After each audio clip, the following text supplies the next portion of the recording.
What up? What up? What up? Welcome to the Lair Game, episode 157. This is the Average Man's Perspective on Football. I'm your co-host Marcus. Join me on the panel tonight is Herman. Say what up, Herman. The hate is coming tonight.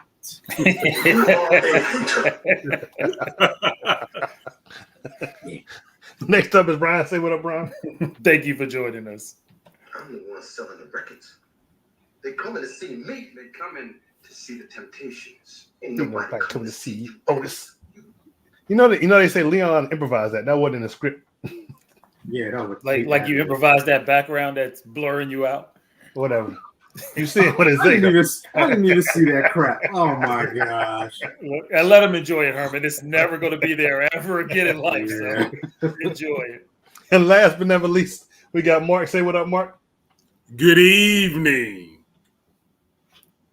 I always want to act up on yours. All right, we'll come back to that. Damn. Before we get started, I want to encourage everyone to like, share, and subscribe, especially if you're watching on YouTube. You can catch us on Facebook and our Facebook group, The Layup Game. We're on Twitter at The Layup Game 3 and on Instagram at The Official Delay of Game. Once again this week, I want to remind you guys that if you're watching us on Facebook, we cannot see and share your comments. You need to go on over to YouTube where we can see and share your comments and we'll be able to interact with you. We cannot see your comments or share them if you're watching us on Facebook. Facebook did this thing this summer and they don't like to have fun anymore. So Mark is hosting tonight. Go ahead and start us off, Mark. Thank you, Marcus. We're going to talk about some NFL news first, get into a couple of hot topics, then review our picks for last week's game, make our picks for the following week's game, and then end it with our final thoughts. So first, we're going to get into some NFL news. I'll throw it back to you, Marcus. What's the first story? I'm giving the power rankings for week 3, National Football League. The top 10, but we're going to give our honorable mention. Number 11 is the Dallas Cowboys, who have dropped 3 spots. Number 10 is the Green Bay Packers, who have moved up 1 spot.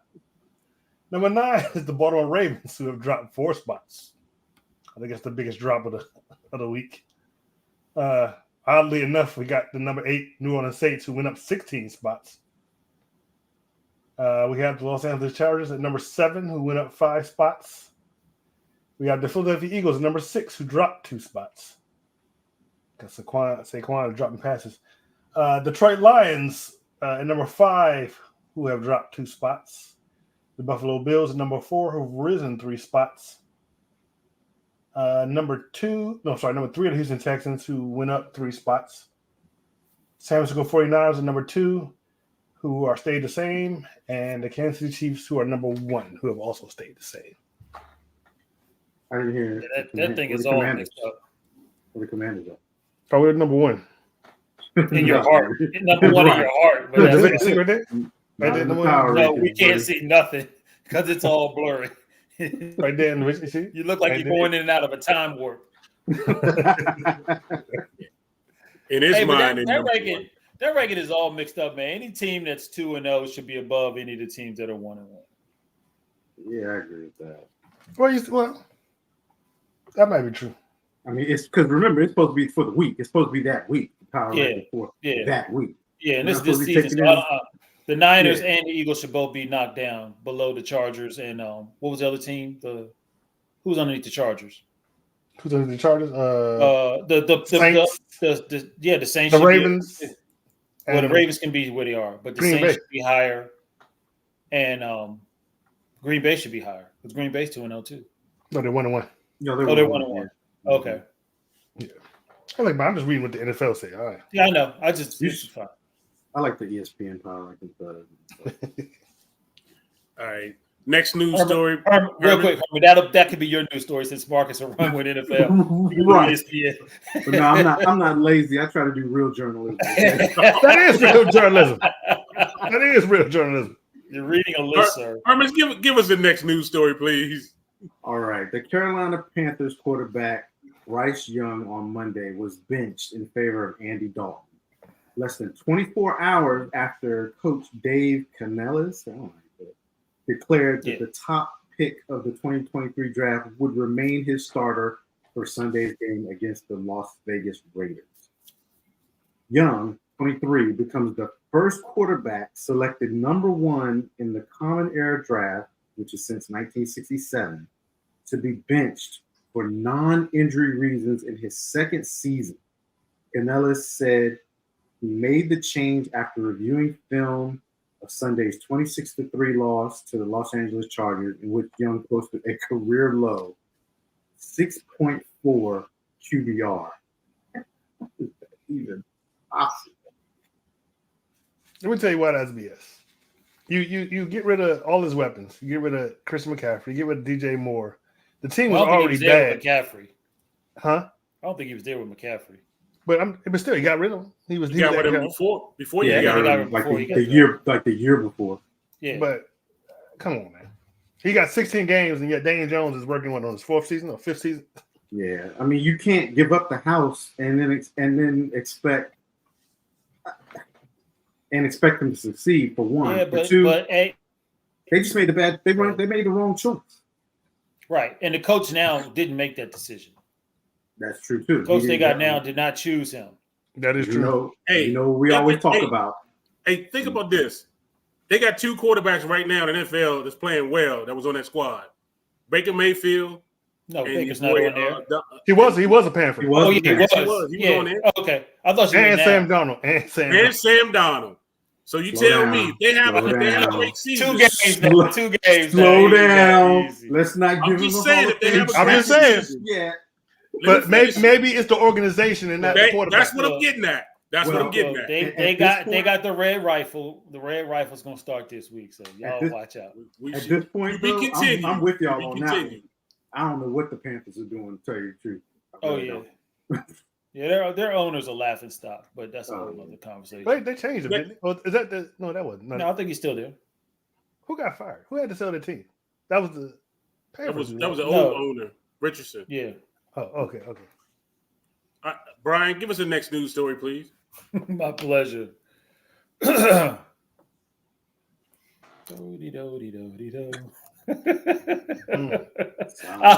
was so involved in y'all stories, I just, weren't prepared. All right. Holdouts extending into the regular. The New York Jets are one of the few teams that have won with edge rusher Hassan Reddick. Reddick's holdout has been an expensive proposition. He was fined $50,000 for each of the 41 days in training camp. That totaled $2.05 million. There was an additional penalty of 1 week's salary, 1/18th of his salary, for every preseason game he missed. With players signing contracts as unrestricted free agents, and that was Reddick was in there. He also has $14.25 million base salary this season.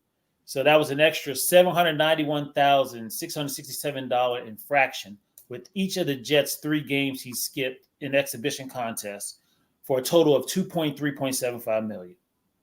As a player on a veteran contract, these $4.425 million fines are mandatory and they cannot be reduced or waived.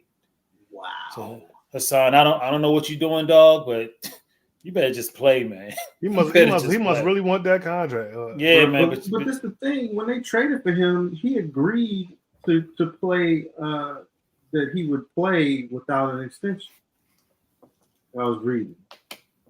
And then he changed up. Then he changed it up. And then he just flipped the script on him. Yep. Well, I guess he decided he wasn't going. I mean, he did really outplay his contract, but still. Go play and stop getting fined. There's no point in not making money. Taking a gamble. Yeah. All right. So I got the last news story I have. The Patriots released wide receiver Jalen Reagor from practice squad on Tuesday, hours after Reagor purchased a cryptic social media post suggesting that he might not be happy with his role in New England. A former first-round pick for the Philadelphia Eagles, Reagor did not make the 53-man roster following the preseason and re-signed with the New England Patriots practice squad in August. He wasn't active for the first 2 games of New England's season. On Tuesday, Reagor posted a meme on Instagram of a Bugatti parked in the driveway of a trailer park. I guess he was expressing that he wasn't too happy of being placed on the practice squad. Bro, I mean, you're a first round draft pick. You can't make the 53-man roster. Man, Exactly. go sit down somewhere. And what is that? I know he was originally drafted by the Eagles, right? The Eagles, right? Mm-hmm. Yeah. Yeah. You got dropped from them. So you went to Philly. I mean, you went to the Patriots, and they don't want you. And the Patriots don't have no wide receiver. So Exactly. Yeah, that's true. That meme needs to be reversed. I think you the trash and they're the Bugatti. Right. So, all right. So that ends our news story of the week. Now we're gonna get into some hot topics, NFL hot topics that we have. A couple of them. Our first hot topic is. Well, that's the news. I told you not to do that. See, look, we might as well not even get on that thing because you gonna get fined. They gonna kick us off. Oh, hold on, since we missed it, hold on.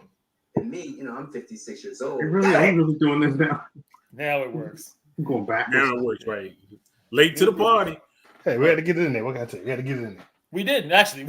We really didn't, but Don't be a hater. All right, our first news topic, hot topic, we have is Patrick Mahomes has thrown the league leading 17 interceptions 2000 to 2023 that were called back because of penalties on the play.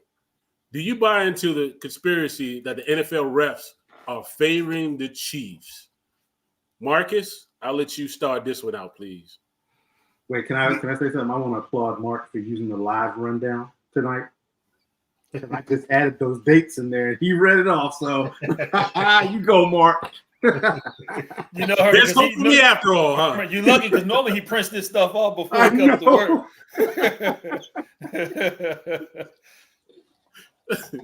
Go ahead, Marcus. Do I believe there's a conspiracy? No, I do not. I just believe the Chiefs know how to win. They know how to win when the quarterback isn't doing great. They know how to win when their defense is doing great. They know how to win when all their wide receivers keep dropping passes. They just know how to win. And hey, if you don't want interceptions to be called back, don't commit the penalties to get the interceptions called back. It's simple as that. And okay, and you say from 2000 to 2023. Now you might have a point if we were talking about maybe the last two seasons. They want to hype up Taylor Swift. Taylor Swift is there. They want to get Taylor Swift on TV as much as possible. But no, it's been going on since 2000. He has just. But wait, yeah, that's the whole thing, Marcus. Since 2000, and he ain't played. He only started playing in what 2000. This is 18, 17, 18, something like that. 18. So we're talking about from 2000 to 2023. He leads the league in callback interceptions, and he didn't play for 18 of those years. Oh, you said two. I didn't read that. 2000 to 2020. Okay. Mm-hmm. No, I don't think it's conspiracy. What would be the point of having that conspiracy? But I mean, why, so that the Chiefs win, duh. Why the Chiefs? Why not any other team? Why not the Cowboys? Because he's the face. Because the NFL is a. Tell him, Herman. The NFL is a script already. So yeah. All these games are scripted like the WWE. So you don't believe that for me? No, I don't believe there's a conspiracy. I just believe that when you have a top quarterback like that, you get as a defender, you probably get scared. You want to make sure you don't want that receiver catching that pass on on you. So you maybe play a little bit harder, do something you shouldn't be doing, and you get a penalty. It is what it is. I think that's crazy. No, I don't believe there's a conspiracy at all. Brian, what you think? I agree with Marcus. I don't think it's a conspiracy. I do think he gets the benefit of the doubt. I do think that if there's anything questionable, I think they may throw the flag in favor for Mahomes. I'm actually kind of shocked that somebody stopped and looked at this statistic for real. I know, right? I was like, where I saw this on the run, I'm like, what? I was like, I've never heard of this before. I mean, I stay in interceptions and keeping track of those, but interceptions that were called back because of a penalty, I mean, that's a pretty unique stat for you to be paying attention to. But look, what's crazy? They actually have fumbles and stuff too. They had a whole lot more statistics. I was like, I'm not even gonna get into those. Yeah. What were you on? Pro Football BFT or something? I found this at, but yeah, it was some stuff. Okay, but it was it did have me thinking a little bit. But no, I don't think that the NFL is going that hard to try to make the Chiefs win that bad. And again, why would it just be Mahomes? You know, why wouldn't they have done it for Brady? Well, then again, the NFL didn't like Brady, so maybe that's why. But Brady's no, I agree. With him. He is. Brady's only 5 behind Patrick Mahomes. Okay. Hey, can you read the top like the top okay, 5 so or 10? Pat Mahomes was 21. He had 21 calls back. Actually, on this one it says 21. Aaron Rodgers 18, and these are only interceptions. Drew Brees 17, Brady 16, Ben Roethlisberger 16, Phillip Rivers 14, Brett Favre 12. There's some more on the list too. And I can see why not Favre. Aaron Rodgers is on there because he's always testing them and he knows where to get that ball. So and he's the king of the free play. So he's going to throw it up to try to make something happen. And another point is they call a lot of people call Mahomes the Jordan of the NFL this era, and they used to say something about Jordan getting all these calls and blah blah blah. It's just haters who aren't winning just want to blame Mahomes and the Chiefs for them not winning. That's all. They're just haters. You are a hater. You know about that, Herman.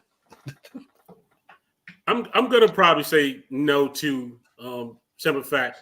You kind of touched on it, Marcus, where the same thing was said for the New England Patriots for 20 seasons. But they did cheat though. They did cheat. They couldn't. Well, a couple of questionable things did happen with them, but they did say that the Patriots were favored from the refs in a lot of the games there too. I don't think so because you go back to the last season where Kadarius Toney had that offside play where it was never really called. That was a freak. They lost the game against the Bills. So they had some stuff that happened to them that was on the flip side of that didn't go in their favor. So I'm gonna probably have to say no on that one. But funny thing you was talking about Brady had 17 within his 23-year career. Lamar Jackson only had about 4 or 5 in his, so he had a lot less. So I thought that was interesting on it. But no, and this season is still. I mean, we just getting the beginning of it. It's still some room for them to goof up and make a mistake with the Chiefs and cost them a game at some point this season. So I'm going to have to say no on the Kansas City being favored from the refs. Herman? Yeah, I'm not buying into the conspiracy theory that that it's an NFL thing. I'm gonna say that. I'm gonna say this though: referees, they're all human, and they might make a call a little bit favorable toward other certain players or certain teams, just caught up in the game type moments and team, the home team here and this and that. It's probably a little bit of that, but the majority of it is it's bad refereeing. And I think that this leans to what we talk about year in and year out, how the officiating gets worse, seems like every year. So maybe that's what this is a result of, is some of this bad officiating that we're seeing in the NFL, because some of these guys, they're a little too old, getting up there in age. They might want to get some younger people because, the speed of the game and everything. But no, I don't think it's necessarily a conspiracy that's actually actively happening. I think it's more a problem or the result, in my opinion, of bad officiating. Speaking of refs, did y'all see that clip of that ref? I think that was at the 49ers game. Yeah, and the Vikings game. Yeah. Oh, he was keeping track. He kept up with. He didn't keep track. He outran them. He outran them. Yeah. Cut back and then backpedaled and stopped at the goal line to make sure he got the call in case he needed to. That was impressive. It was very impressive. Hey, All right, Herman, real quick, just on that call, is that like if the defense is offsides and he throws a pick? Any penalty that overturns. So I mean, you get a lot of those. You get a lot of those. You will get some of those. Yeah, that's true. That's true. The ones like you said, the ones that are you kind of it's like a free play, basically. Play. You're gonna yeah. It didn't break down like into those types of categories. Okay. That's true too. All right, our next hot topic we can get into: should Tua retire after the last concussion knocked him out the game? Should the NFL force players who have had multiple concussions to wear the new Guardian caps during games? Brian, I'll let you start this one off with it. This one has been like a big topic on newscasts all week. Right after we heard about Tua, coaches who don't coach him making choices about his career. I don't think that the NFL should force him. I think that if he's medically cleared to play, well, no, wait, that's not the question. That's not the question if they should force him to retire. The question about being forced to wear the Guardian cap, those new protective. Oh, okay, yeah, and I don't think he should be forced to wear the cap either. I think again that's more of a personal choice. If they're going to make it mandatory for all. You can't just say, hey, you got to wear it because you have a problem. Because anybody in the NFL can get a concussion. It's not something that's, although Tua seems to be more, I guess apparently from what I've been told, if you get one, you're more accustomed to get another. Mm-hmm. But I mean, this last concussion was really just kind of dumb on Tua's part. I mean, if Tua wasn't aggressive, he would not have gotten this concussion. Now, the first two where he was getting tackled and his head went back, that's a little different. But he made it all through all last year. It is his livelihood. It's something he wants to play. But he, I feel, needs to make this decision as a person of his own. There's lots of sports where you can get injured and people choose to do them. I mean, boxing, car racing, MMA, you name it. I mean, there's always a chance when you step in that rink or that field or, whatever it is that you may not come back the same as you are. So I don't think the NFL should force him to do anything. I think it should all be on Tua. Herman? I disagree with you, Brian. Should Tua retire? He's had 3 concussions in a short span. And he had one while he was in college, too. Yeah, and he did go a year without his concussion. I'm going to say if I was in his shoes, I would retire. I know they love the game. They love to compete. And I get what you're saying. That, yeah, you do know that there's that risk when you step on the field that you may not be the same anymore. But once you started to experience it and you have a family, wife and kids to think about, like the money he's made already, he can take care of his family for the rest of their life. They should be good. So at this point, for a quality of life, I believe that he should retire. Should the NFL force players who have multiple concussions to wear the Guardian cap? I believe they should. The NFL forces players to wear certain sock height, certain sock color. Uniform has to look a certain way. They already got these types of regulations in place for the look of the game. Well, then you need to put these regulations in place for the safety of the game. I mean, they do have regulations for the safety of the game, too. They make you wear certain pads and things, too. They do. You're right about that. Right. Yeah. So, like, after he had his concussion, the first thing that came to my mind was, why did he not have one of the Guardian caps on? Why was he not wearing them? He knew he was prone, and he had extra, he already had a special helmet that was supposed to reduce concussion. Why not add to that? So I'm just curious if that Guardian helmet would have prevented the concussion the way he got it on that run. The way he got it, 100%. Yeah, but he still, in my opinion, I would have thought of all people, he should have had one on. He should have been protecting himself. And that's the thing about the NFL is sometimes these players won't protect themselves, so the NFL might have to do it for them. So that's why I think that if you've had 2 concussions in your career, I'm going to go with multiple, that's 2, then I think you should have to wear the Guardian cap during the game. That's my opinion. So yes, I think he should retire for the safety and health of himself, and so he can have a future with his family. And yeah, I think the NFL should force them to wear those caps after multiple concussions. I'm going to have to agree with you, Herman, on it. I think because of the NFL went to this new kickoff rule. It's supposed to be safety. They're all about having safety now. This man has shown 3 times he's had this issue. I think they should make it mandatory from the people who have multiple concussions to wear it. It's just unfortunate to see this happen 3 times. It's like what it's going to take. I don't want them to come back later and saying if we coulda, woulda, shoulda type story. So yeah, I think you need to go on the side of precaution and get some safety into as far as the concussion deal. But also with him retiring, I'm on the fence with this one. I'm on both sides. I can understand you played football all your life to get to this particular point. It's hard to just walk away from it. I understand that.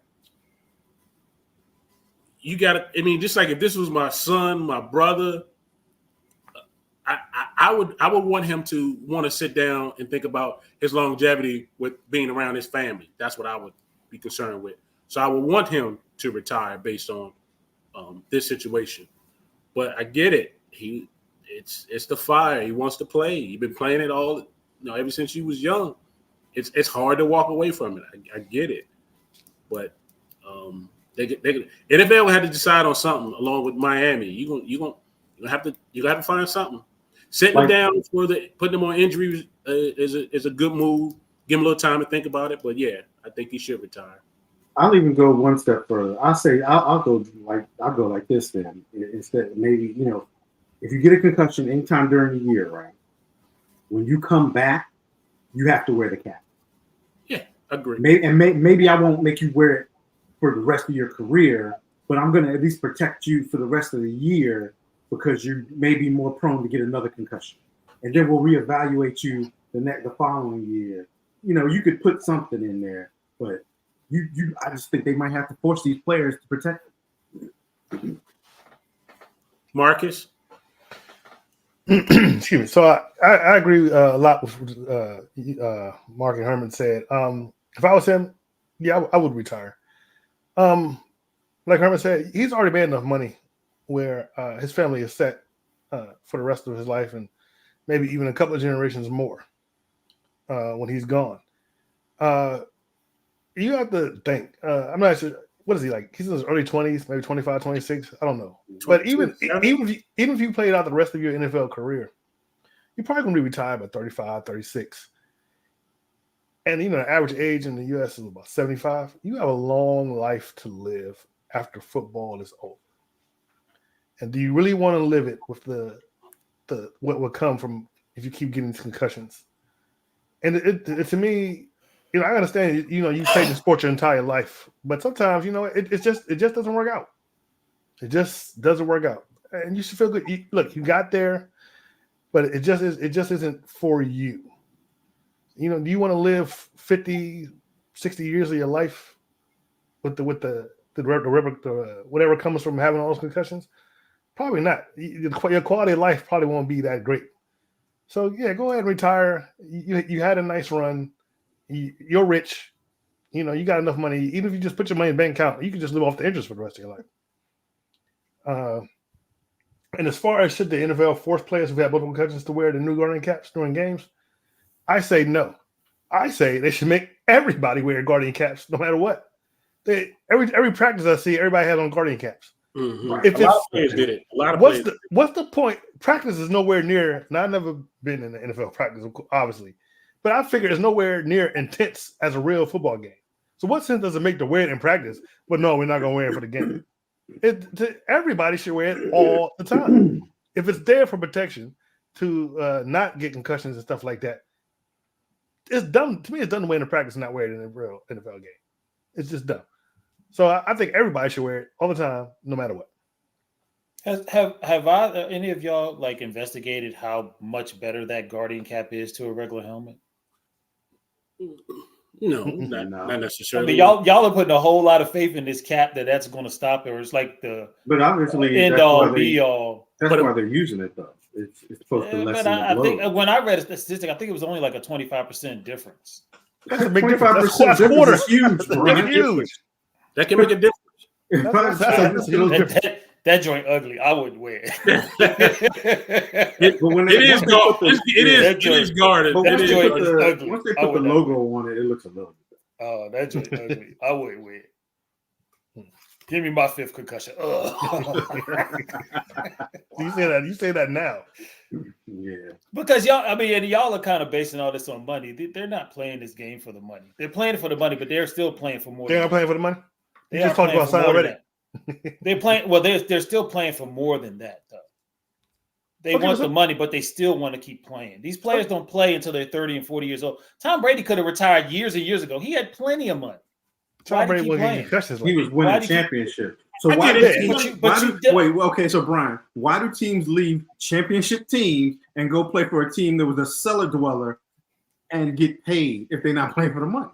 You're not playing for a championship. Who does that? A lot of people do that. Happens every year. You mean well, you already got the championship. You already got your ring. Let's just say no. They left teams that weren't. You had to give me an example. Okay. So they're playing for glory. Ain't no way. So if what you say is true, Brian, then the 49ers should be able to keep everybody on their team next season.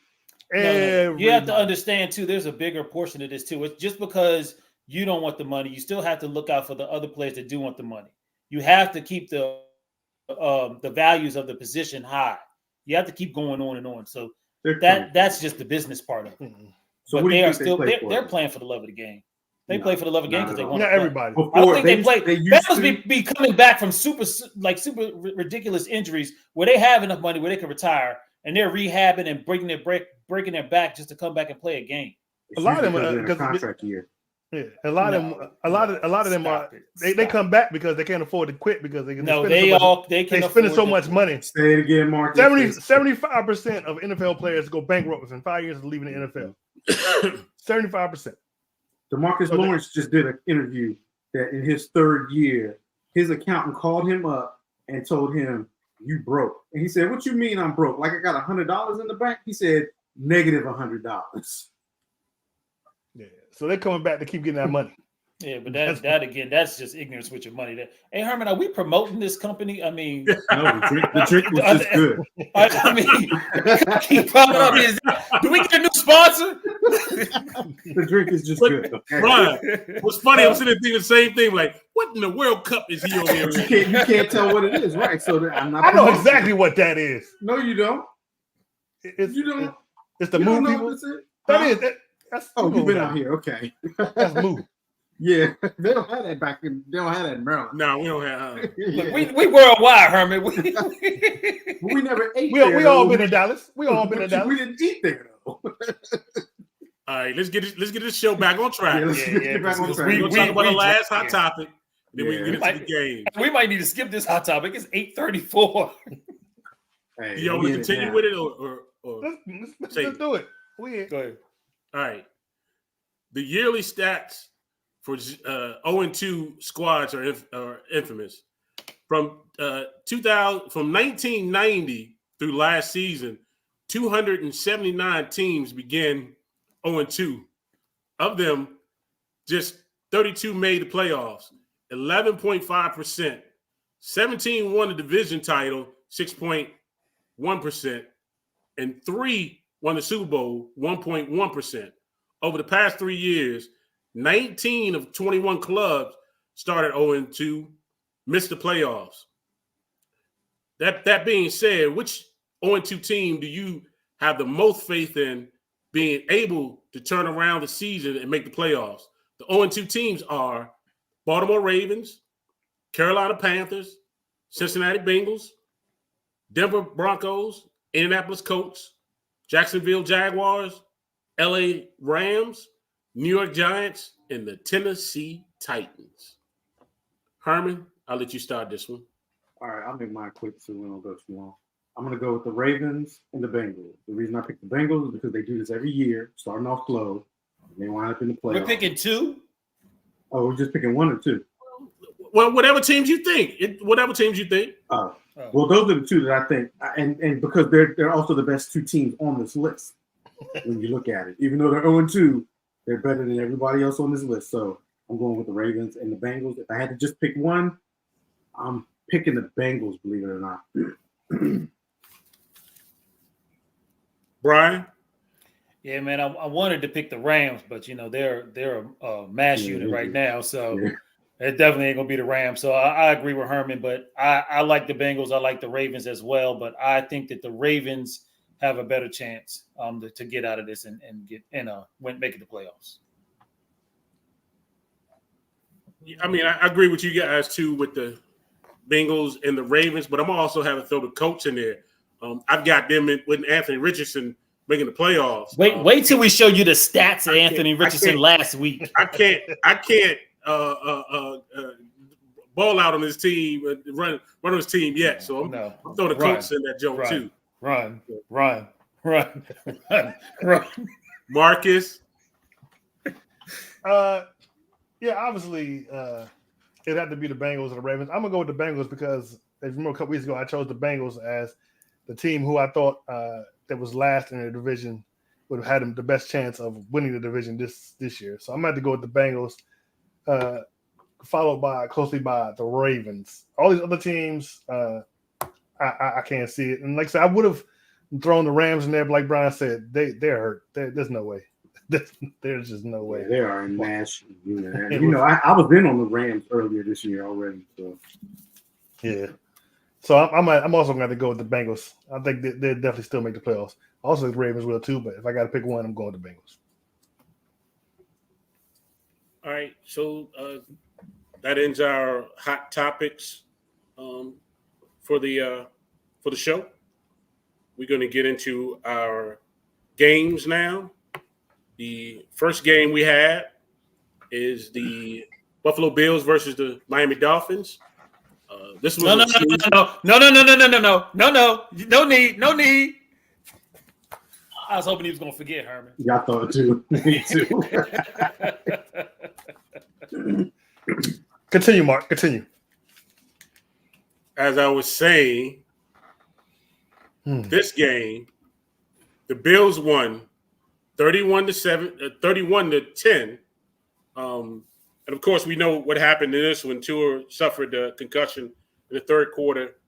He got hit with his head hit the turf after being tackled by Hamlin, the safety for the Bills. I ain't got the stats up yet. I'm sorry. Marcus got him. But this one, I'll let you go first, Herman. Who did you have in this game? Yeah, like you said, I had the Bills, so I had this one. I'm sorry, I had the Dolphins, and I had this one wrong. The Bills scored a touchdown off of Tua's first interception. Tua wound up throwing 3 interceptions before he left the game in the third quarter with that concussion. Excuse me. Even before Tua, the Dolphins just looked all over the place. Even before Tua left the game. Once Tua left the game, it was definitely they definitely didn't have a chance at that point. But yeah, I picked Miami, and I got this wrong. I wish I had known the stats on Josh Allen owning the Dolphins. Like 14-2 or something like that. Yeah, I didn't know that stat. I wouldn't have. Me too. I didn't look at that one either. So got that one wrong. Brian?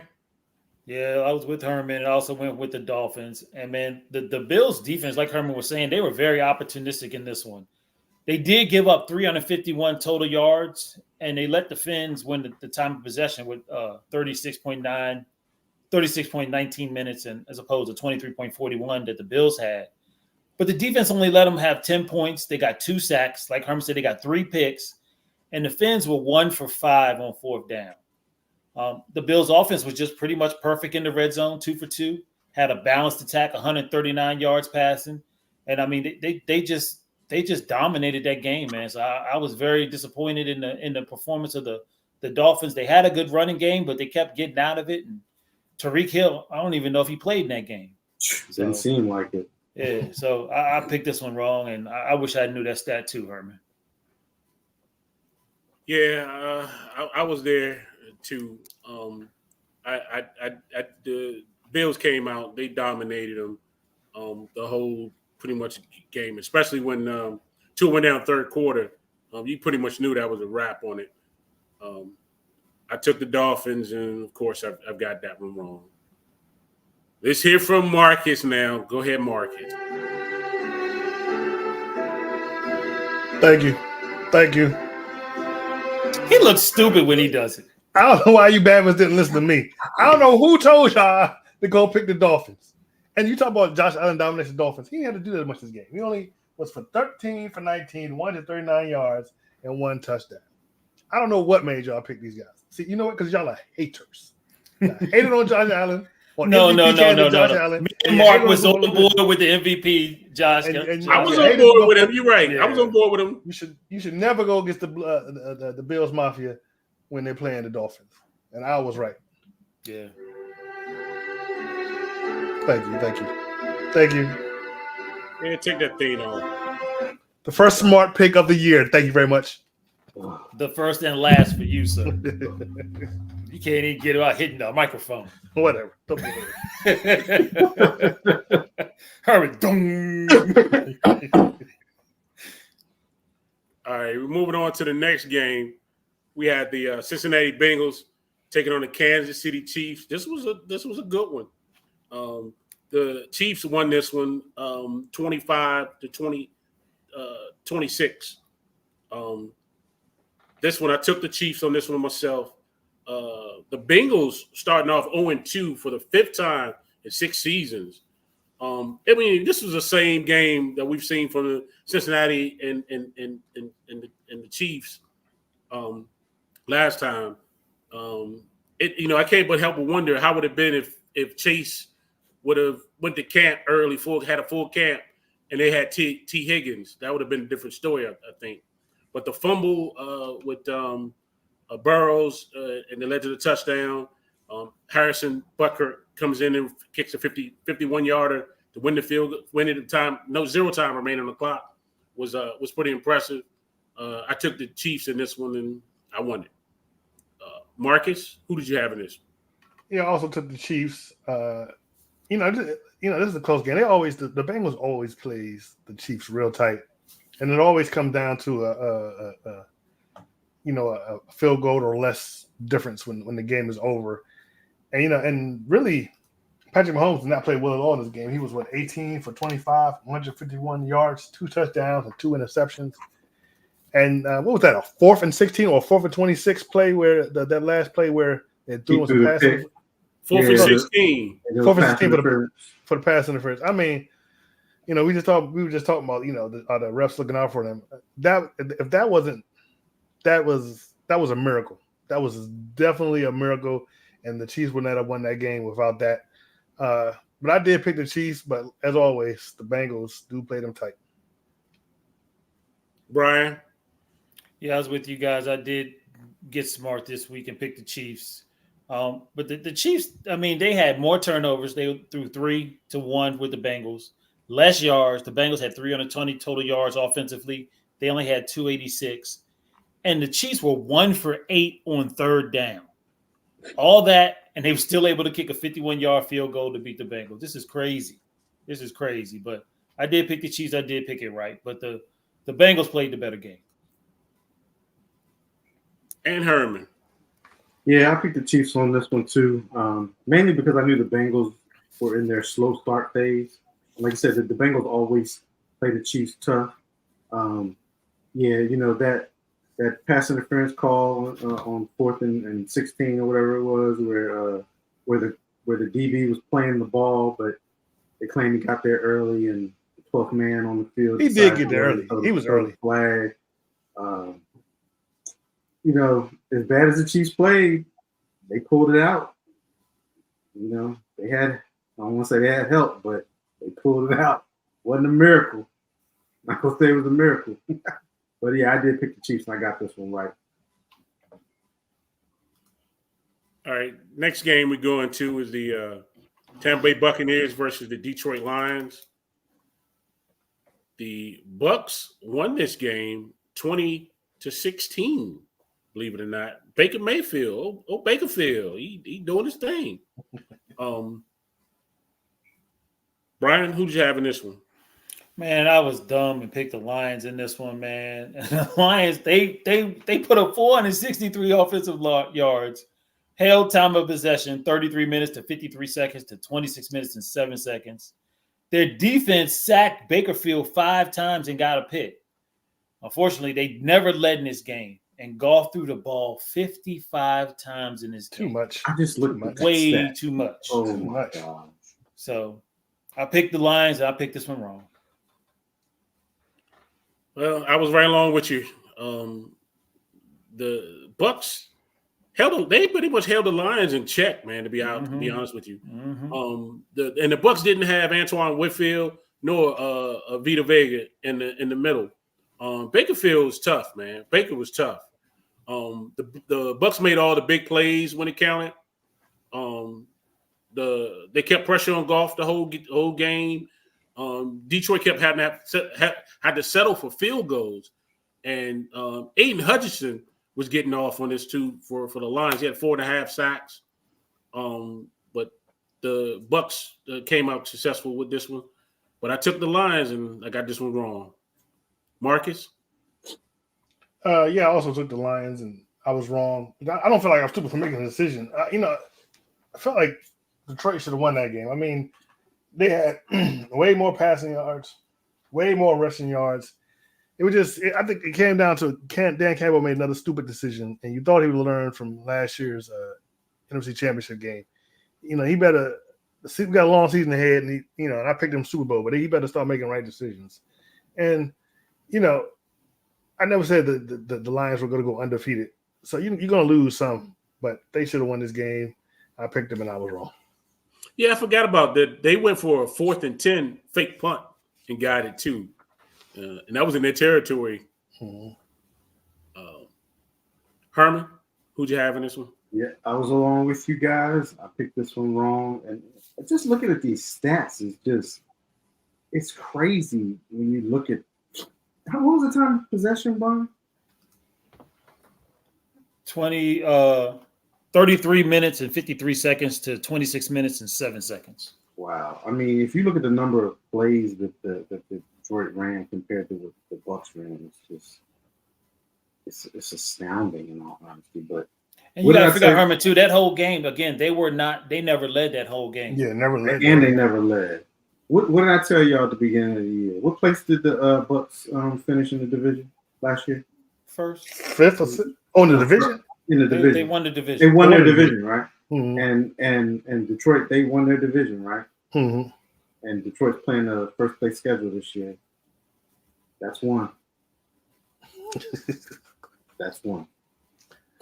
But I did pick Detroit, and I got it wrong. All right. Moving along, next game we have is the Indianapolis Colts taking on the Green Bay Packers. The Packers won this one 16-10. I'll start this one off myself. I took the Colts. I lost this one. The Packers pretty much hound Anthony Richardson all game. He threw 3 interceptions. Malik Willis ran the ball after. Did you see the center throwing up? Yes. Oh, that was nasty. Threw up on the football. Oh, that's so nasty. Oh man, he still snapped it. That was crazy. But only thing I can say is no love, no problem. Green Bay won it. But I lost this one. I took the Colts in this one. Herman, who did you have in this one? Yeah, I was there with you, Mark. I had the Colts in this one too, and that was the main reason why I picked the Colts. Honestly, because Jordan Love wasn't there. I figured that that Green Bay would rely heavily on the run game, which they did. Josh Jacobs had 32 carries for 151 yards. Fantasy player, thank you, appreciate that. But Malik Willis, I mean, he didn't have to do much. He only threw the ball 14 times.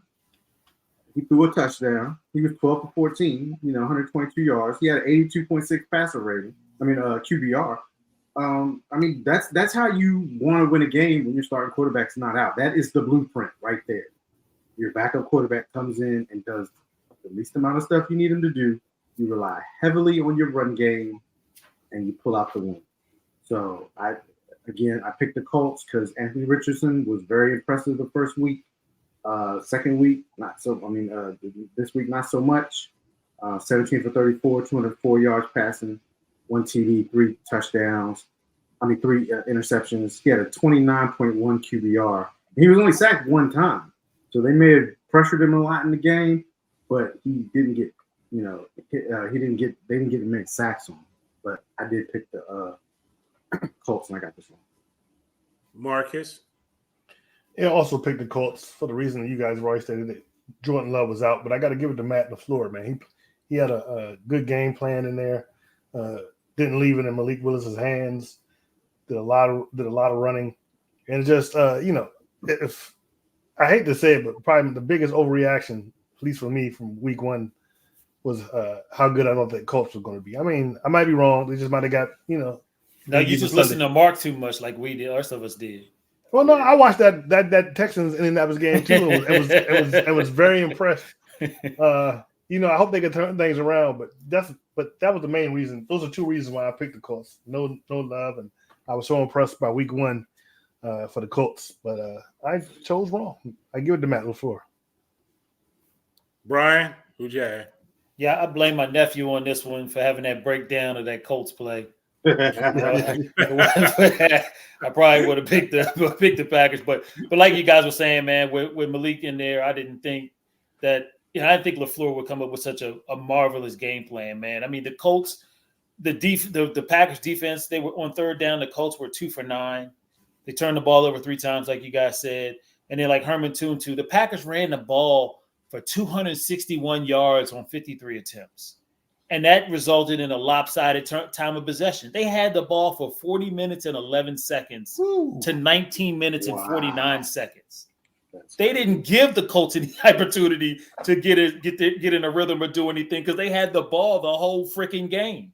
So, man, kudos to LaFleur, man. That was an awesome game plan, and I learned my lesson with you.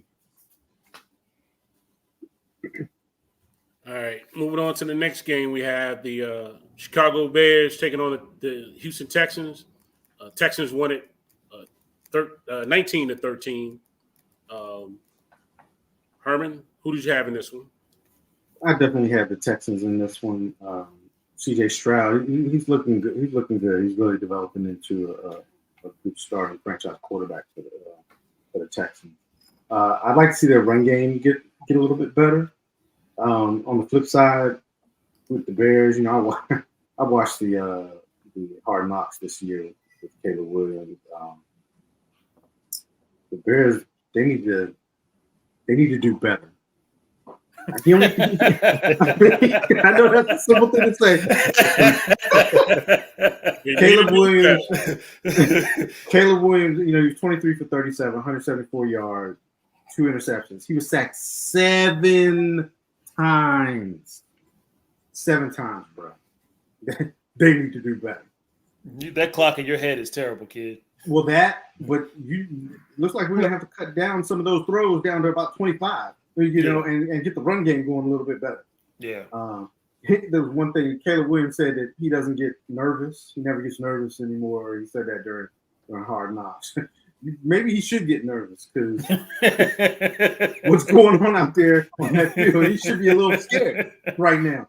Maybe you should see some ghosts, huh, Herman? Yeah, but this ain't cutting it. They gassed them up.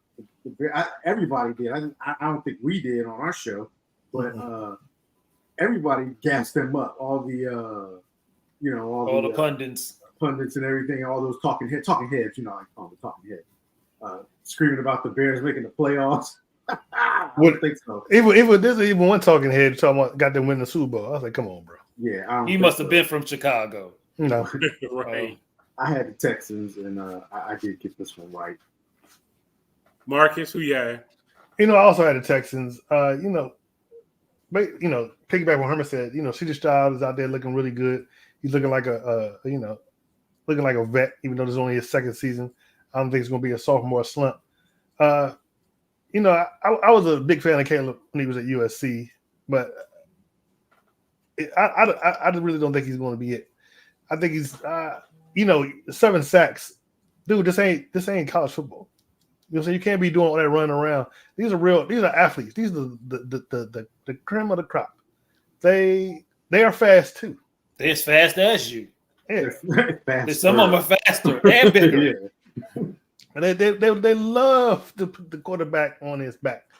And it's just, and let's be real, it's the Bears. The Bears have never had a quarterback with I forget the stats, but when normal quarterbacks get so many touchdowns, so many yards in the season, they've never had it. I forget the exact. I would have to look it up. Another thing that bothers me, I don't know if you guys seen this, but after the game, C.J. Stroud tried to talk to him and give him some advice. And like he ain't want to hear it. Dude, this I know this is only C.J. Stroud's second year, but he's levels above you, my guy. Yeah, you might want to listen to. That's who you want to listen to because he's literally just gone through what you're going through. Yes. So you might want to listen to him. But I picked the Texans, and whenever the Bears come up, I probably won't be picking them. Brian. Yeah, man, I picked the Texans too, so we all were in accord with this one, man. And the Texans did not play a pretty game. I mean, they did have 12 penalties for 115 yards. But like Herman said, man, the defense got 7 sacks and 2 picks, which is more than enough. So I picked the Texans. I picked this one right. Yeah, round this out with I took the Texans too, man. The Chicago's defense kept them in the game, but they just couldn't get nothing on the offense. Offense was just too simple. They just couldn't. Chicago couldn't run the ball. But yeah, the 7 sacks and the turnovers from Houston. That's what made the difference for them. And I took Houston in this one, and they won it. All right, last game we're going to talk about is the Atlanta Falcons taking on the Philadelphia Eagles. The Atlanta Falcons squeaked this out 22-21. I'll let Marcus go first. Marcus, who did you? Let the hater go first. No, you can go first. Okay. No. You go first. So yeah, I did pick the Eagles. I mean, we are talking about Kirk Cousins, who usually doesn't win in prime time, but I was surprised here. In fact, that I think the 4 of the last 5 times he's been in prime time, he has won. So maybe he has turned things around. I knew he had at least 1 win in prime time. I didn't know he was 4 for the last 5. The Eagles let the Falcons stick around too long, and I have to I hate to say it, I have to give him his credit because a lot of people was criticizing Kellen Moore this week. It was like, hey man, why don't you just run this ball? Stop all this BS. So between that, just not running the ball, but you got to admit, say 9 times out of 10, Saquon would have caught that ball. I mean, that's just. But still, 9 times out of 10, he could have ran that ball. That's true because they kept the clock running. Because they were running, and they were pretty much running at will. Saquon was doing his thing, running the ball. They should have ran it, and Jalen he needs to cut down these interceptions. He needs to really cut down. I picked the Eagles, and I was definitely wrong. I give it to the Falcons. Yeah, I was with you, Marcus. I took the Eagles on this one too. Kirk Cousins caps a winning drive with a touchdown to Drake London. So the Falcons rallied back to win this game. The Saquon drop for a short pass. It should have been a run all the way. I don't even fault him for that. That's on coaching. That's the coaching. The Eagles had to was forced for that field goal, but it left enough time on the clock for them to come downfield and eat them up, and that was it. I tell you one thing, the Eagles are probably missing.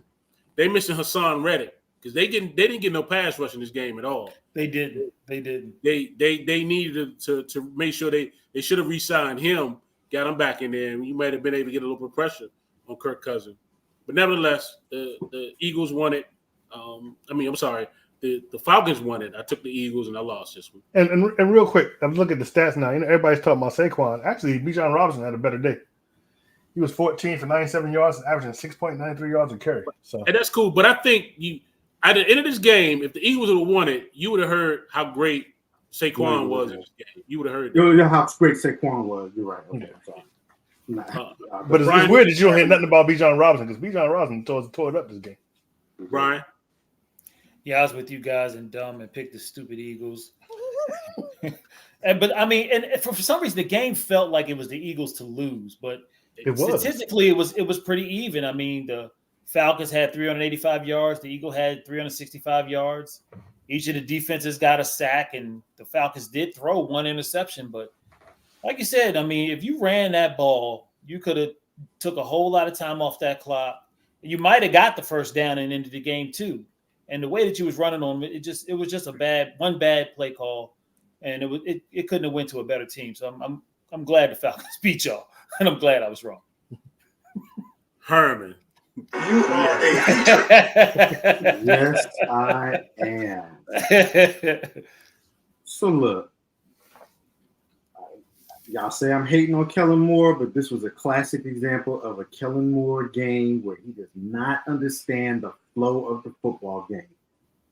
To start the game off, you talking about Bijan Robinson had a big game. I was trying to pull it up while y'all was talking.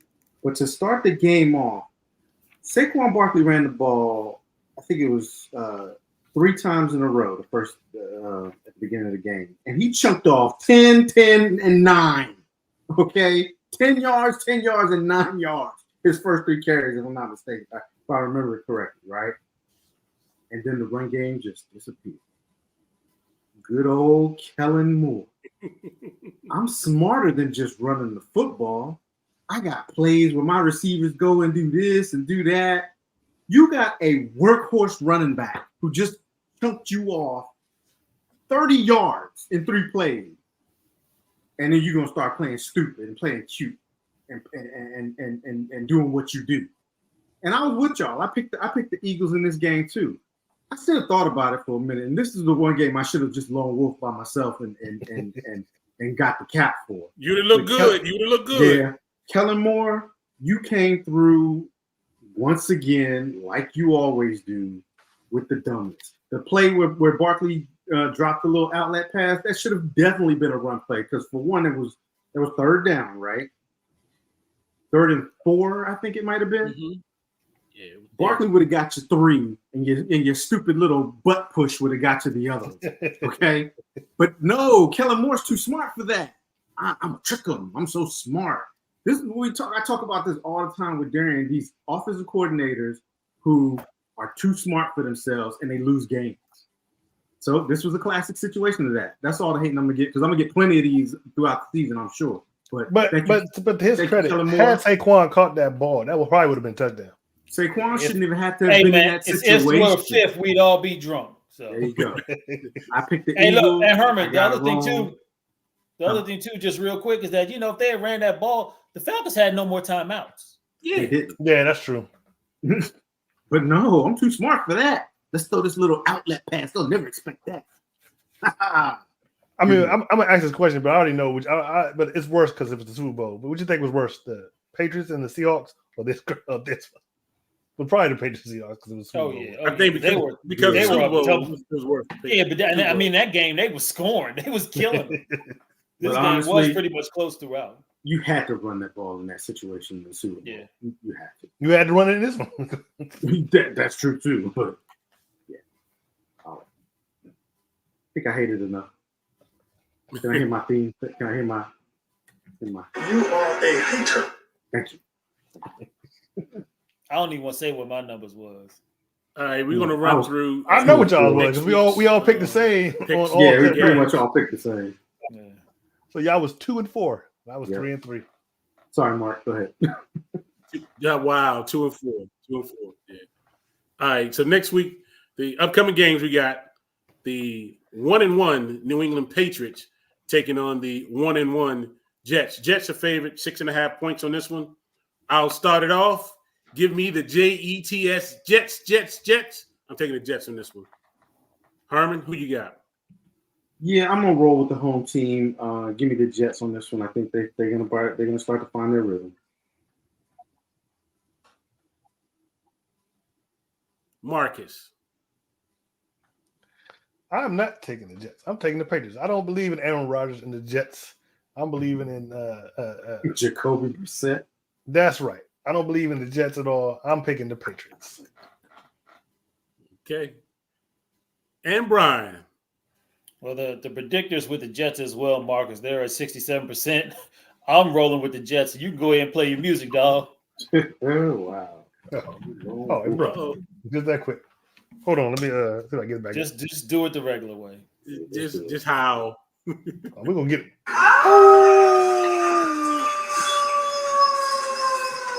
Hey, you know what? The best thing had 2 weeks in a row. I get to find out tomorrow. I'll have to wait to find out. Very You true. just make sure you make it to the show next week. I'll be here. Be here wearing my graduation cap again. Doing this. All right. Next game, we got the the 0-2 Carolina Panthers taking on the 1-1 Las Vegas Raiders. Raiders are 5.5 points favored in this one. Marcus, who do you have in this? I'm taking the Raiders. You know, doggone way anybody taking the Panthers. I'm definitely taking the Raiders. Who their new quarterback? Who they say they started? Andy Dalton. Andy Dalton. Oh yeah, it don't matter. I'm taking the Raiders. I'm with you, Marcus. I'm taking the Raiders on this one. Herman. We about to see the Andy Dalton and Adam Thielen show, baby. Give me the Raiders. And Brian. The Raiders are with you guys at 63%. But Herman, you was almost there, dog. I thought you was going to spoil my joy. Give me the Panthers, baby. Let's go. Wow. You really taking the Panthers? I'm picking the Panthers. I don't know why I care about the Raiders. You really gonna do that? I'm really doing it. You're not serious, right? He's Marcus, serious. can I have my music, please? Play his music, please. You really picking the Panthers? I'm really picking the Panthers. Oh, right. Okay. Somebody be wearing dust cap, man. You shut up. All right. Next game, we got the 1-1 San Francisco 49ers taking on the 0-2 LA Rams. The 49ers 7.5 points favored on this one. Herman, who you got? Right now, the Rams are the walking mash team. So give me the 49ers. Even though the 49ers are hurt too. They not as hurt as the Rams. Yeah, give me the 49ers. Brian, who you got? I'm with Herman, man. I wanted to pick the Rams. If the Rams was full staff, I would have went with the Rams, man. But the predictors going with the Niners at 64%. Unfortunately, I got to go with the Niners too. Yeah, I'm gonna have to agree with you all. The Rams are just too beat up. The 49ers, even though they're not gonna have Debo, I still think they got enough to beat the Rams. So I'm taking the 49ers. Marcus? Yeah, normally this would have been a toss-up. I would have flipped the coin to pick my pick. But the Rams are just too hurt. I'm going to have to go with the 49ers. They got nobody. So I'm going to go with the 49ers. All right. The next game we got the Washington Commanders 1-1 taking on the 0-2 Cincinnati Bengals. The Bengals are favored 7.5. The Cincinnati Bengals, they're gonna get their first win against the Commanders. Give me the Bengals. Brian?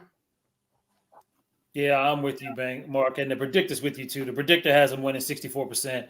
I can't see the Bengals going 0-3, especially with a Commanders team that can't score a touchdown. Give me the Bengals.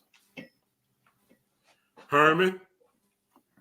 Going with the Bengals, baby. Bengals at home. It's time for the slow start to be over.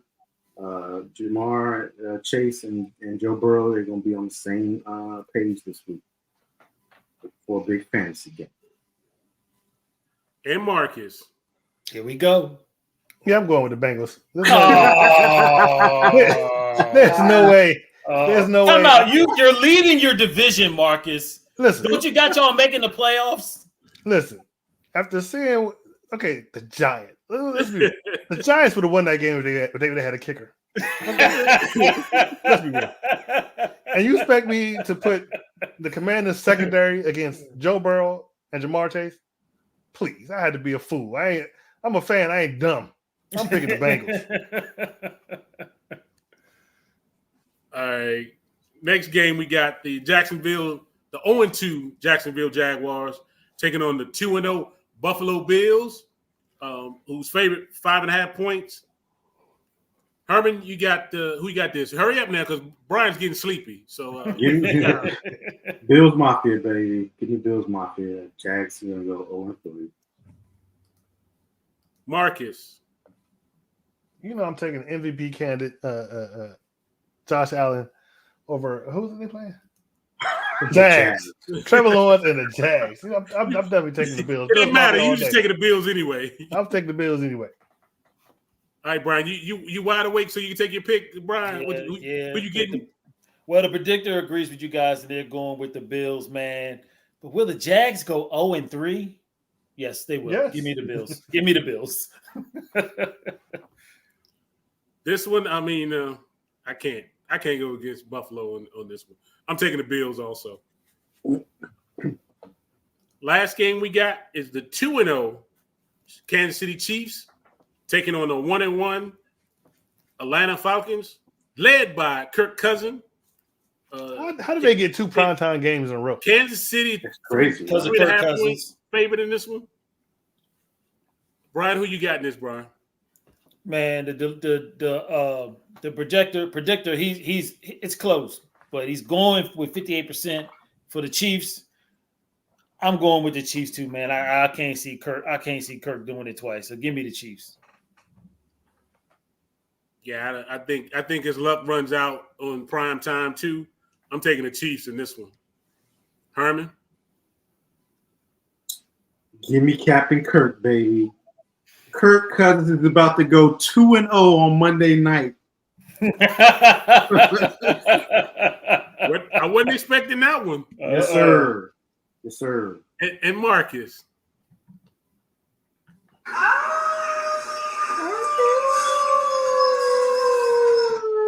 I'm taking the Chiefs.